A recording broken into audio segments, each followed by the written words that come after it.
Hello everyone, today we are going to solve this question. This question tells us that there's a line y equals x plus 1 and a parabola y squared equals x, and we are required to find the minimum distance between them, which is the length of the orange line here. To start with, let's denote a point on the line, we call it xy. And this point, of course, it had to satisfy this, or x minus y plus 1 equals 0, and we call this g. Also, we denote another point on the parabola, we call it uv. And since this constraint should be satisfied, we find u minus v squared should be 0, and we call it h here. So these two are the constraints will be used in the question. Okay, so now what is the distance? The distance is simply just the square root of x minus u squared plus y minus v squared, obviously. But since now we're only asked to find the minimum distance, so it is equivalent to take the square of it, or this f. So we just need to minimize the function of this f. So we have f of x, y, u, v equals to x minus u squared plus y minus v squared. Then we have to minimize this. And after we find the minimum of f, the minimum distance is the square root of f, So f is a function we want to minimize, subjected to some constraints.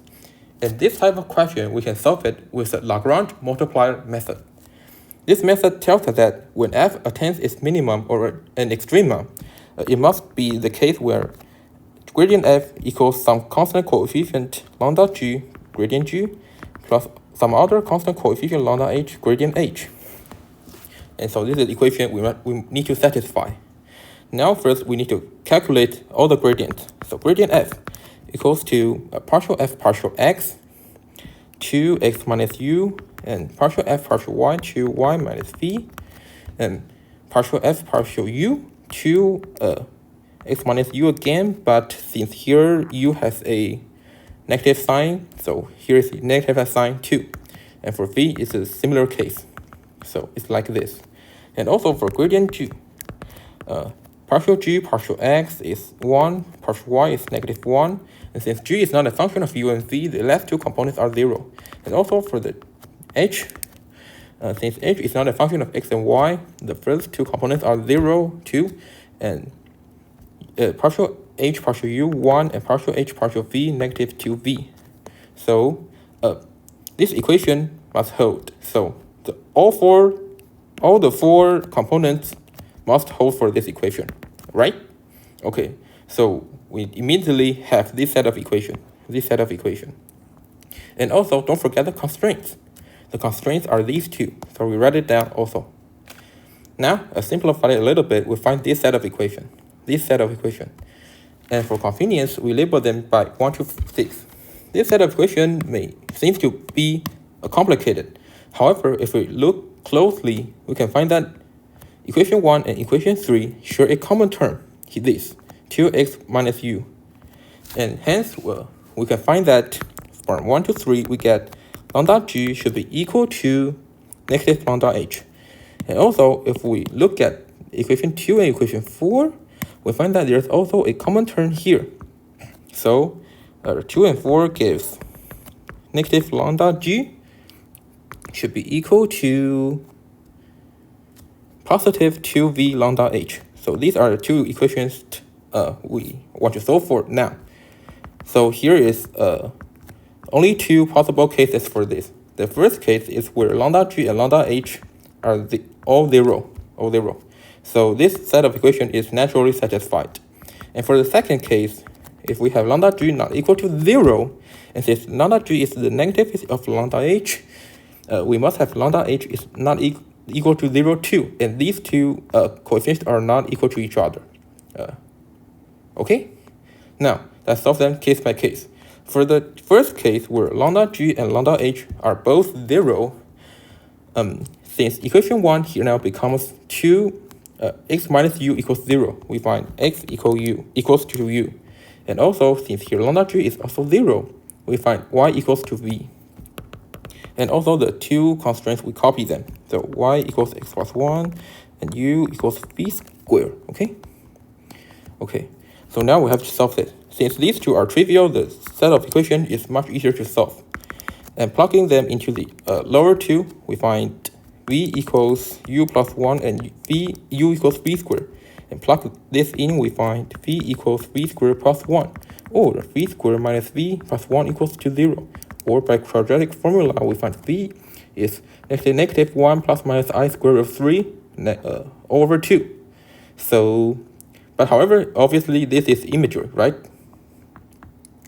But in this case, since xy and uv are points on the xy plane, we require that they are all real. So this case is unacceptable, right? So the only possible case is case 2, where lambda g is not equal to lambda h and not equal to 0. Okay, but now we can look at these two equations we just found. And since lambda g are the same, we must have these two are the same too. So negative lambda h should be equal to negative 2 v lambda h. But since now lambda h is not equal to 0, so we can divide both sides by lambda h and have negative 1 equals negative 2v, or v equals a half.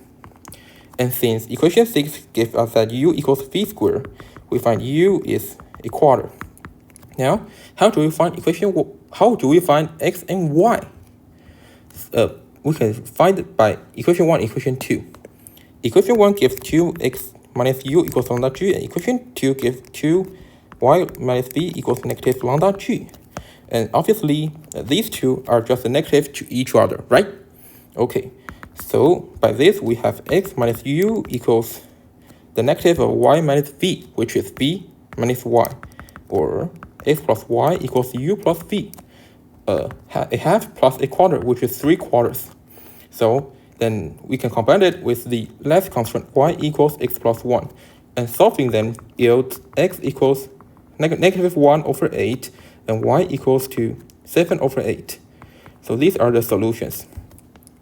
Thus, according to the method of Lagrange multiplier, we find that when f attains an extrema, we must have this.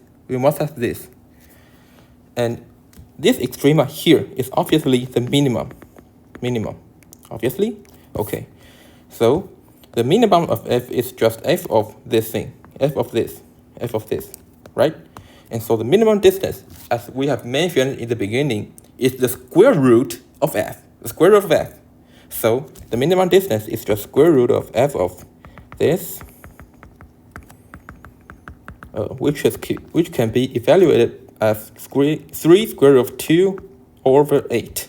So this is the minimum distance we want to find. And now we have solved the problem. Okay, what does we learn from this question? First, when we are asked to minimize some function subject to some constraints, the first idea we should come up with is the method of Lagrange multiplier. And also, after we have write out the Lagrange multiplier equation set like this, even though sometimes they seem to be really complicated, but if we look closer into it and find some clues, it will be much easier to solve, which is like the case we use here. So this concludes this question. However, there are also some other alternatives to the solution, and I'll show them here. The first alternative is like this. And the second alternative is like this. This concludes the video. Thank you.